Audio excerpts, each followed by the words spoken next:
ಒಂದ್ಸಲಿ ಕಂಪ್ಲೇಂಟ್ ಕೊಟ್ಟಿದ್ದೆ ಸರ್. ಈಗ ನಿನ್ನೆ ಕಂಪ್ಲೇಂಟ್ ಕೊಟ್ಟಿಲ್ಲ, ಅದರಿಂದ ಎಷ್ಟು ತಿಂಗಳು ಕೆಳಗೆ ಕೊಟ್ಟಿದ್ರಿ? ಕೊಟ್ಟಿದ್ರು ಅವಾಗ ಅಲ್ಲಿ ಇದ್ರಾಗಿದ್ರು ಅವರ ದೊಡ್ಡಮ್ಮರ ಮನೆಗಿದ್ರು ಹುಡುಗಿ ಸರ್. ಇದು ಏನಾಗ್ತದೆ ಸರ್, ಅವರಿಗೆ ಟಿವಿ ಕೈಲಿ ಇದೆ ಸರ್. ಮತ್ತೆ ಮನೆಯವರು ಮಕ್ಕಳೆಲ್ಲ ಸಣ್ಣವರಿದ್ದಾರೆ, ಬಿಟ್ಟು ಹೋಗ್ಬಿಟ್ಟಾರೆ.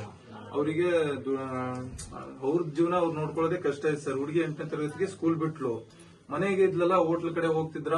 ಈ ನಾಗರಸ್ವಾಮಿ ಅವ್ರು ಇದಾರಲ್ಲ, ಅವ್ರ ಮನೆಯವರು ಆ ಪಂಚಿ ಅವರೆಲ್ಲ ನಿನ್ ಮಗಳು ಏನ್ ಮಾಡ್ತಿದ್ದಾಳೆ ಹಂಗೆ ಕೇಳಿದಾರೆ ಇವರಿಗೆ. ಶಿವಮೊಗ್ಗ ಕಳೆದ ವರ್ಷ ಅನುಮಾನಾಸ್ಪದವಾಗಿ ಸಾವನ್ನಪ್ಪಿದ ಸಂಗೀತ ಅವರ ಪ್ರಕರಣ 1 ವರ್ಷದ ಬಳಿಕ ಮಿಸ್ಸಿಂಗ್ ಕೇಸ್ ದಾಖಲೆಯಾಗುತ್ತಿದ್ದಂತೆ ತಡವಾಗಿ ಬೆಳಕಿಗೆ ಬಂದಿರುವುದು ಅತ್ಯಂತ ದುಃಖಕರ ಹಾಗೂ ಅಮಾನವೀಯ ಸಂಗತಿಯಾಗಿದೆ ಎಂದು ಸಂಸದ ಬಿವೈ ರಾಘವೇಂದ್ರ ಹೇಳಿದರು.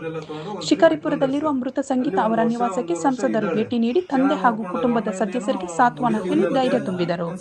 ಈ ಸೂಕ್ಷ್ಮ ಹಾಗೂ ಗಂಭೀರ ಪ್ರಕರಣದ ಸತ್ಯಾಸತ್ಯತೆ ಸಂಪೂರ್ಣವಾಗಿ ಹೊರಬರಬೇಕಾದರೆ ಮತ್ತು ತನಿಖೆಯ ವಿಳಂಬಕ್ಕೆ ಕಾರಣವಾದ ಅಂಶಗಳು ಬಯಲಾಗಬೇಕಾದರೆ ತಕ್ಷಣವೇ ವಿಶೇಷ ತನಿಖಾ ತಂಡ ರಚಿಸಿ ಸಮಗ್ರ ತನಿಖೆ ನಡೆಸಬೇಕು ಎಂದು ಸಂಸದರು ಒತ್ತಾಯಿಸಿದರು. ಪ್ರಕರಣದ ಆರೋಪಿಗಳು ಈಗಾಗಲೇ ಬಂಧನಕ್ಕೊಳಗಾಗಿದ್ದು, ಯಾವುದೇ ಕಾರಣಕ್ಕೂ ರಾಜಕೀಯ ಪ್ರಭಾವಕ್ಕೆ ಮಣಿಯದೆ ತಪ್ಪಿತಸ್ಥರಿಗೆ ಕಾನೂನಿನ ಚೌಕಟ್ಟಿನಲ್ಲಿ ಶಿಕ್ಷೆಯಾಗಬೇಕು.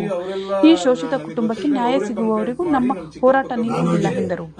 ಈ ಸಂದರ್ಭದಲ್ಲಿ ಹಿರಿಯ ಮುಖಂಡರಾದ ಕೆಎಸ್ ಗುರುಮೂರ್ತಿ, ತಾಲೂಕು ಬಿಜೆಪಿ ಅಧ್ಯಕ್ಷರಾದ ಹನುಮಂತಪ್ಪ ಸಕ್ಲಪ್ಪ ಹಾಗೂ ಬಂಜಾರ್ ಸಮಾಜ ಪ್ರಮುಖ ಮುಖಂಡರಾದ ರಾಮ್ ನಾಯಕ್, ಬಂಗಾರಿ ನಾಯಕ್, ರಮೇಶ್ ನಾಯಕ್, ಸುರೇಶ್ ನಾಯಕ್, ವಿಜಯಲಕ್ಷ್ಮಿ ಸೇರಿದಂತೆ ಸಮಾಜದ ಹಲವರು ಪ್ರಮುಖ ಉಪಸ್ಥಿತರಿದ್ದರು.